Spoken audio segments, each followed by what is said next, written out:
今日は久しぶりに自分が使っている筆箱で筆箱紹介をしていこうと思います。今使っている筆箱はトルコのイスタンブールの2人の兄弟が経営しているガレンレザーという工房さんのレザーラウンドジップ10本差しペンケースです。一見するとこれ筆箱なのか財布なのかポーチなのかなんだかよくわからない形状をしていますよね。一般的な筆箱よりもこれかなりの面積を取りますし、非常に分厚くなっているので持ち運びには全然向いていないです。ただこちらのペンケースは中が本当にすごくて、こちらのぐるりと覆われたファスナーを開けていきますと、こんな感じで大きな床側が両面に覆いかぶさっています。10本というたくさんのペンをまるで布団かのように一本一本しまうことができるというのに非常に魅力を感じたので、こちら一目惚れをして9240円でこちらの筆箱を購入しました。これまでもペンを大切に収納できる筆箱っていうのは持っていたんですけれども、最近自分の中で木軸ペンブームが到来していまして、結構木軸ペンが増えたんですよね。お気に入りの筆箱を全て筆箱に入れたいという欲張りな性格から、大容量な筆箱でなんかないかなと探した時にちょうど見つけたのがこちらのガレンレザーの筆箱でございます。自分が購入したカラーはクレイジーホースブラウンというカラーなんですけれども、傷とかシワは最初からついていて、それがまた味があっていいんですよね。今ある傷っていうのは使っていくうちに目立たなくなりますが、使っていくとさらにまた新しい傷がついてくるので、長い間使っていって変化を楽しんでいきたいなと思います。結構色の変化とかがしやすい革なので、購入してからまだ日が浅いんですけれども、少しずつ色が変化しているなといったのが実感できます。こちらのペンケースについてさらに詳しく解説をした開封動画の URL は動画の説明欄の方に貼っておきます。普段はこのように床側をひっくり返してペンが全部見えるようにして机の上に置いて使っているんですけれども、こうやって並べると本当に美しい景色ですよね。ペンの美しさというのが一本一本際立たせてくれる筆箱なので、本当に気に入って使わせていただいています。今回の本題は筆箱の中身のご紹介なので、早速何を入れているのかっていうのを見ていこうと思います。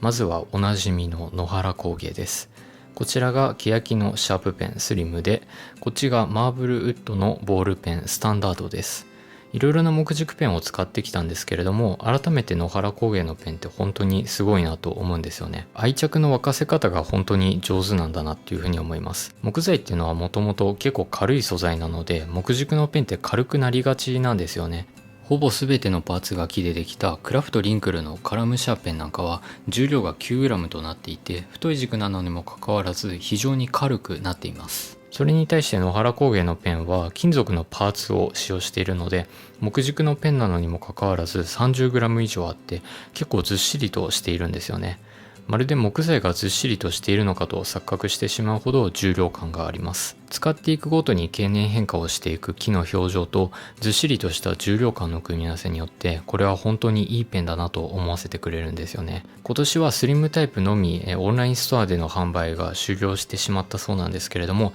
ぜひ機会があれば試していただきたいなと思います。持っただけでいいペンと思わせてくれる長野県の素晴らしい工房さんでございます。こちらのシャーペンは欅の木が使われているんですけれども、欅の木っていうのは希少性がないので4400円と野原工芸の中で一番お手頃に購入することができて、なおかつ非常に頑丈な木材なので木材としても非常に優れていて、自分が買った当初から人気1位の樹種でした。経年変化のスピードも非常に速いということから、使っていって色の変化を感じられるので楽しい樹種でございます。もうそろそろこちらのペンは使い始めてから5年が経過するんですけれども、今でも飽きることなく大切に使っております。そしてこちらのマーブルッドのボールペンは今年の1月に購入しました。大理石のような複雑なコブ模様と見る角度によって変化をする光沢っていうのが非常に美しい木材となっています。酸化をすることで木の表面が金色に変化をしていくということで、変化の仕方まで美しい木材となっています。こちらはボールペンなんですけれども、パイロットのアクロインキを使用しているということもあって、すごく滑らかで書き心地も最高です。こちらのペンの値段は8800円でした。続いては工房節さんですね。工房節さんは希少な木材を使ってこだわり抜いた文房具を製造している工房さんでございます。こちらが 0.5mm ペンシル節黒柿クジャク木です。普通の柿の木っていうのは白っぽい色をしていて、単純な木目なんですけれども、普通の柿の木から稀に黒柿と言われる水墨画のような黒い模様が出現します。さらにその黒柿の中からクジャクの羽のような木目をした黒柿クジャク木というのが出現します。黒柿クジャク木っていうのはかなり珍しいそうで、柿の木10万本に1本の確率でしか出てこないと言われていて、そんな黒柿のクジャク木がこちらのペンに使用されている非常に希少性の高いシャーペンとなっています。こういう水墨画みたいな美しさとかっこよさを兼ね備えた模様っていうのが黒柿の特徴でして、使っていくごとに深い色合いに変化をして艶が出てさらにかっこよくなっていくそうです。ただ黒柿っていうのはすごく高額な木材ということもあって、こちらのシャーペンは 19,800 円でした。こちらのペンは高額ということもあって最初はすごくずっしりとしたペンなのかなと思っていたんですけれども、実際に握ってみると思ったよりも軽いなという印象を受けました。重量は 25g 前後となっていて、太軸なペンということもあってがっしりと持つことができますし、重心バランスはかなりいいところにあるので実用性に優れた木軸シャーペンとなっています。こちらはスライドノック式のシャーペンなので、ガイドパイプを収納した状態でしたら万が一落としてしまった場合でもある程度は安心かなと思います。野原工芸よりも書きやすくて実用性に優れているっていうのが正直な感想です。そしてこちらが 2mm 新ホルダー節ノック式のカリン紅白でございます。これもなかなか変わった木目ですよね。赤色と白色の複雑なコブ模様が一つになった美しすぎるボールペンでございます。こちらは 2mm のノック式の芯ホルダーとなっていまして、鉛筆と同じく非常に太い芯が入っています。なので芯研機を使ってこまめに芯を削って尖らせる必要がありますし、結構手間はかかるんですけれども、それがいいんですよね。今の時代ってパソコンとかスマホとかがあるので、文房具に便利さを求めるっていうのはこれから先少なくなっていくんじゃないかなと思います。筆記具っていうのは使う楽しさっていうのをこれからは重視していく時代なんじゃないかなっていうふうに思っています。芯を削る手間っていうのはかかるんですけれども、思いついたアイデアを起こしてみたり自由にスケッチをするのには太い芯の方が自由度があって楽しいんですよね。ということからこちらのペンは使う頻度はあんまり高くないんですけれども、気分で使ったりしています。気になるお値段は 14,300 円でした。工房節さんのラインナップは希少な名木しかないので、平均的な価格っていうのは結構高くなってしまいますね。続いてはクラフト A の2本のシャーペンでございます。野原工芸と工房節とクラフト A それぞれ2本ずつ持っているっていうよくわからない状況ですよね。こちらは一見すると違う木の種類に見えるんですけれども、実は同じカリンのコブ木を使用しています。先ほど紹介したこのカリン紅白のここの赤色の部分を主に使用しています。こちらがクラフト A の製図用シャープペン1、そしてこちらが製図用シャーペン2でございます。まずは1の方からご紹介していきましょう。木軸ペンとしては比較的珍しい製図用シャーペンを主に作っている工房さんが、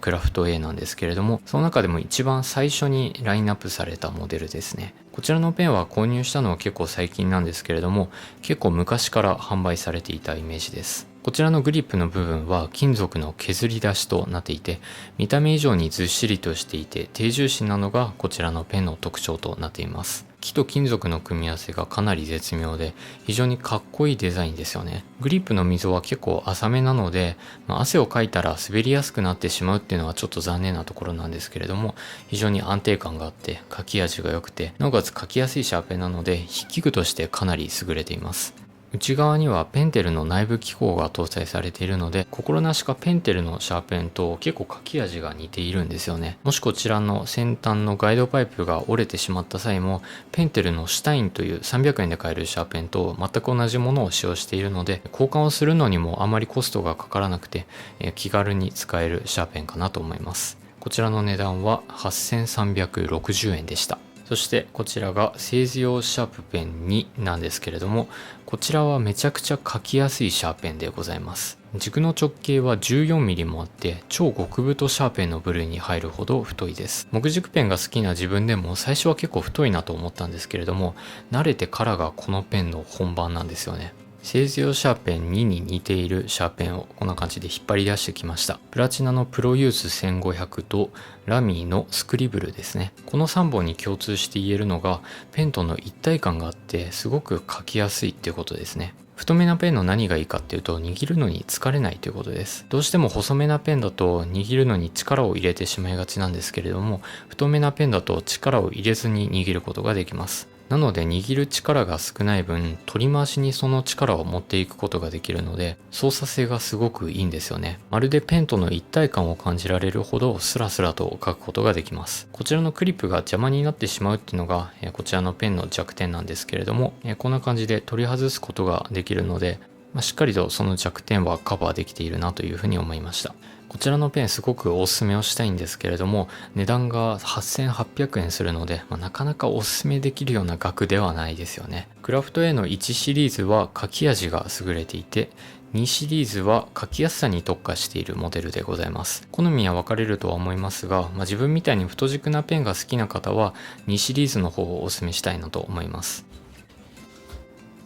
続いてこちらもクラフト A の文房具でございます。まずはこちらの方から皆さんにご紹介していこうと思います。こちらはクラフト A のツイスト消しゴムですね。グラナディロという木材と削り出しの金属が使われた非常におしゃれな消しゴムで、回すことで消しゴムが出てきます。結構小さめな消しゴムなので、一文字だけ間違えてしまった時にピンポイントで消せるので、結構こちらの消しゴム重宝していますね。こちらの消しゴムはコブ模様みたいに複雑な木目ではないんですけれども、見る角度によって光の反射の仕方が変わってくれるので、非常に深みがあって面白い木材ですね。消し心地も先端がかなり安定しているので、ガタつくことなく消したいところを思い通りに消すことができます。実はモノワンの消しゴムの返しと同じものを使用しているので、消しゴムを使い切った場合は文房具屋さんで100円ぐらいで購入することができるので、結構安心ですよね。値段は4400円でした。そしてこちらはクラフト A のブライヤーという木が使われた新ケースでございます。こちらの新ケースを紹介するのは今回の動画が初めてになります。以前開封動画を作ろうかなと思っていたんですけれども、新ケースだけで開封動画を作るとどうしても尺が短くなってしまうので、開封動画を作るのをやめました。その代わりにこちらの新ケースを筆箱紹介とかでちょこちょことご紹介していこうかなと思っています。こちらの金具を開けていきますと、木の筒になっていまして、その中にシャーペンの芯を最大で40本ぐらい入れることができます。ただ40本入れてしまいますと、だいぶ身動きが取れなくなってしまうほど芯が増えてしまうので、自分は25本ぐらいこちらの新ケースに芯を入れています。こちらの新ケースのいいところはかなりコンパクトに収まって、なおかつデザイン性が高いというところですね。どうしてもお店で買った新ケースとかっていうのは結構な体積を取ってしまうので、筆箱に入れておくと、結構邪魔になってしまうんですよね。なので新ケースというのはなるべく小さいものを使っていきたいなというふうに思っていて、そんな中こちらの木が使われた新ケースが販売されていたので、購入することができました。こちらの木はブライヤーのコブ材が使われているんですけれども、タバコのパイプとかで結構使われている高級な木材となっています。見た目は結構カリンのコブ木に似ているんですけれども、全く違う木材で触り心地とか香りも全然違ってきます。触ってみた感じはブライヤーの方が硬い印象を受けますね。金具のところには真鍮の上にクロームメッキが施されているので、かなりずっしりとしています。こちらの木材自体は非常に軽い素材なので、こちらの新ケースのほとんどが真鍮による重量だと思っていただければと思います。なので重心バランスもちょっと変なところにあってかなり偏っていますよね。落とした時に金属の方から落ちるということで、結構高いところから落としてしまうとここら辺にひびが入ってしまうんじゃないかなとちょっと心配しているんですけれども、落とさないように使っていこうと思います。こちらの新ケースのお値段は3190円でした。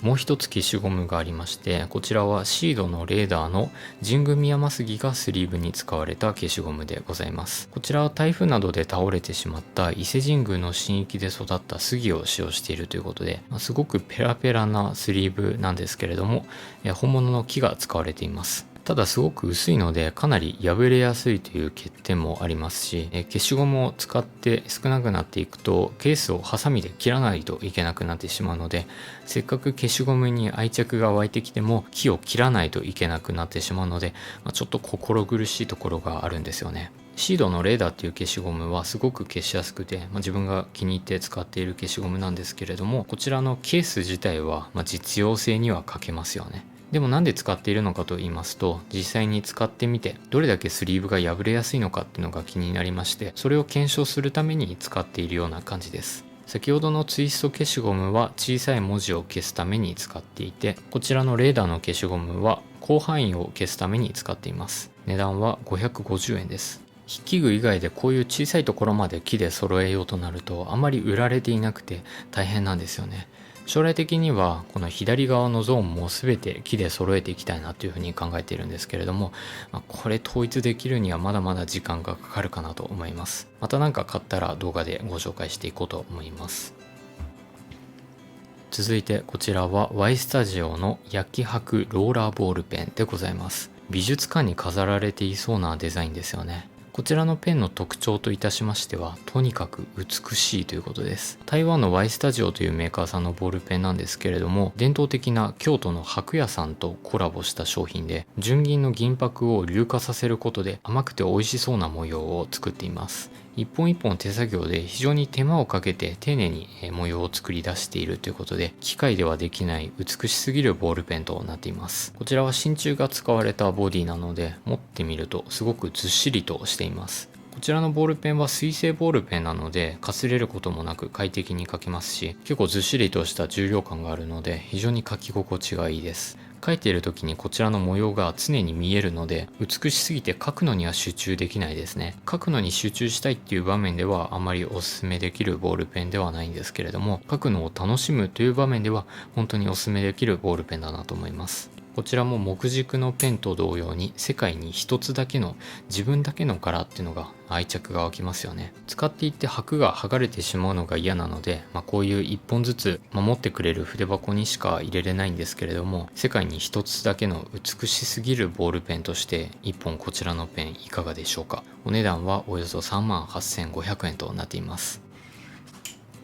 続いてこちらも台湾の筆記具ブランドです。トレアジアデザインの Weave というローラーボールペンでございます。トレアジアデザインは台湾のデザイナーブランドということで、竹を用いたハイセンスなデザインの筆記具を製造しているブランドさんです。ドイツでいうとラミみたいな感じですね。こちらの Weave というシリーズの特徴といたしましては、職人さんが一本一本編み込んだ竹細工が軸に使われているということですね。そのおかげでなんとも可愛らしいおしゃれなデザインとなっています。こちらのマウンテングリーンというカラーは100本限定のカラーとなっていて、まだ Amazon では販売されているんですけれども、すごくいい色なので、限定色ではなくて通常色にしてほしいなと思ってしまうほどおしゃれな色ですよね。こちらのキャップを開けていきますとペン先が出てくるんですけれども、かなりシャープで尖った形状なのが特徴的なボールペンです。最初はちょっと違和感がある形状だったんですけれども、見慣れてくるとなかなかかっこいいデザインですよね。持ってみると程よい重量感があって、軸の長さも結構短めなので取り回しがしやすくて快適に書くことができるので、デザインと実用性の両方を兼ね備えているということで、そんなに使う頻度は多くないんですけれども、こちらのペンすごくおしゃれなので気分で使っています。値段は17,600円ですね。そしてこちらはロットリング600の 3in1 という多機能ペンでございます。これまでロットリング600シリーズはシャーペンとボールペンのみしかラインナップされていなかったんですけれども、最近は新しく多機能ペンも登場していまして、それが本当にかっこいいんですよね。マットブラックの焼き付け塗装の表面は岩のようにゴツゴツとしていて非常に重厚感があります。軸には真鍮が使われているので、持ってみてもずっしりとした重量感を感じることができますね。ずっしりとしているので長期筆記とかにはあんまり向いているシャーペンではないんですけれども、多機能ペンってそこまでガシガシと使う機会っていうのは自分の場合はそんなに多くないので、デザインが良くてある程度の書き心地であれば自分の場合は満足なんですよね。ペンの上部のローレット加工の部分をツイストしてリフィルを出すことができます。多機能ペンとしても変わっていて、内部と軸の境目はネジではなくてこれ摩擦式なんですよね。なのでこれは賛否両論あるかとは思いますが、頻繁に出し入れするところではないので、自分の場合はそこまで気にならないですね。こちらの多機能ペンはシャープペンシルと2色のボールペンを搭載することができます。この多機能ペンのいいところっていうのがすごくスリムなんですよね。どうしてもたくさんの機能を詰め込む多機能ペンになると太くなりすぎてしまうことが多いんですけれども、ロットリング600のシャーペンよりも少しだけ太くなったなっていうだけで抑えられているので、使い勝手が良くて結構いろんな場面で使っています。消しゴムが搭載されていない多機能ペンなんですけれども、これ1本さえあれば大体なんとかなってくれるので、多機能ペンというのは筆箱には欠かせない存在ですね。値段は5000円となっています。そしてこちらは最後になるんですけれども、ゼブラのシャーボ X の TS10 のネイビーゴールドでございます。ネイビーとゴールドの組み合わせがかなり高級感がありますよね。ゼブラのシャーボ X のシリーズの中では最も高級なモデルで、こちらは1万円となっています。他のシャーボ X は3機能なんですけれども、こちらの TS10 のモデルのみ4機能となっているので、一番機能性に優れたモデルとも言えます。自分は 0.5mm のシャープペンと緑、青、赤の3色のボールペンを入れています。こちらは可動式クリップになっていたりと、本当に細部までこだわられた多機能ペンなんですけれども、10本もペンを入れているので、こちらのペンはそこまで使う機会っていうのは多くないですね。ごく稀に緑と青色のボールペンを使いたい時にこちらのボールペンを使用しています。ということで今回は久しぶりに筆箱紹介をしてきました。最近は木が使われた文房具っていうのにすごくハマっていて、将来的にはこっち側も全部木で統一したいなというふうに思っているんですけれども、そうなるのがなかなか楽しみですよね。正直こちらの筆箱は実用性には欠けます。いつも机の上で広げて使って、で閉じた時も結構場所を取ってしまうので、ロールペンケース以上に場所を取る筆箱ですね。さすがに自分が中学生とか高校生の時とかはもっと実用性に重視した筆箱を使っていたんですけれども、最近はコロナの影響もあってか文房具はほぼ家でしか使っていないので、こちらの筆箱も、持ち運びとかはあんまり考えていなくて、ほとんど家で使うようになっています。こちらの筆箱の総額をざっと計算してみたんですけれども、税込みで全部合わせて15万円ぐらいになりました。値段が全てじゃないですし、自分が気に入ったものを入れているので、あまり値段については考えていなかったんですけれども、計算してみるとこんなにも値段がするのかとかなり驚きました。また時間があったら最高級の筆箱の中身紹介とかやっていければと思うんですけれども、もうこれだけでも十分な額になりますよね。今回の動画はおそらく20分超えの結構長い動画になったと思うんですけれども、また時間がある時にぜひこちらの動画見返していただければと思います。睡眠用の動画としてもご好評いただいているので、なかなか寝つけない時とかに見ていただいてもいいんじゃないかなと思います。ではまたお会いしましょう。ご視聴ありがとうございました。